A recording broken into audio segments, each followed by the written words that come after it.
অবশেষে অপেক্ষার অবসান। ফুটবল বিশ্বের দুই ভিন্ন প্রজন্মের দুই মহাতারকা লিওনেল মেসি ও লামিন ইয়ামালের মুখোমুখি লড়াইয়ের মঞ্চ প্রস্তুত। কোপা আমেরিকা জয়ী আর্জেন্টিনা ও ইউরোপ চ্যাম্পিয়ন স্পেনের মধ্যকার বহুল প্রতীক্ষিত ফিনালিসিমার ভেন্যুও তারিখ চূড়ান্ত হয়েছে।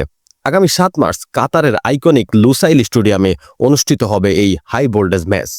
২০২২ সালে যে লুসাইল স্টেডিয়ামে আন্তর্জাতিক বিশ্বকাপ জয়ের মাধ্যমে ৩৬ বছরের খরা ঘুচিয়েছিল, সেই ঐতিহাসিক মাঠেই এবার ইউরোপ সেরাদের মোকাবিলা করবে আলবিসেলেস্তেরা। আর্জেন্টিনা বর্তমানে ফিনালিসিমার ডিফেন্ডিং চ্যাম্পিয়ন। এর আগে ২০২২ সালে লন্ডনের ওয়েম্বলিতে ইতালিকে ৩-০ গোলে উড়িয়ে দিয়ে তারা শিরোপা জিতেছিল।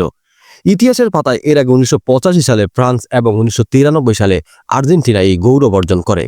এই ম্যাচের মধ্য দিয়ে প্রথমবারের মতো প্রতিপক্ষ হিসেবে মাঠে নামবেন ইন্টার মায়ামি মহাতারকা লিওনেল মেসি এবং বার্সেলোনার বিস্ময় বালক লামিন ইয়ামাল। ৩৮ বছর বয়সী মেসির সঙ্গে ১৮ বছর বয়সী ইয়ামালের তুলনা এখন ফুটবল পাড়ায় নিয়মিত আলোচনার বিষয়। দুজনের বাঁ পায়ের জাদু, রাইট উইং পজিশন এবং ১০ নম্বর জার্সির কারণে এই তুলনা আরও জোরালো হয়েছে। তবে ইয়ামাল স্পষ্টভাবে জানিয়েছেন, মেসি সর্বকালের সেরা হলেও তিনি কাউকে অনুকরণ না করে নিজের সক্রিয়তা বজায় রাখতে চান। মাঠে এটি তাদের প্রথম লড়াই হলেও দুজনের সম্পর্ক বেশ কাকতালীয় ও পুরনো। ২০০৭ সালে একটি চ্যারিটি ক্যালেন্ডার ফটোশুটে শিশু ইয়ামালকে মেসির কোলে দেখা গিয়েছিল। ২০২৪ সালে ইউরোর সময় সেই ছবিটি সামাজিক যোগাযোগ মাধ্যমে ব্যাপক ভাইরাল হয়।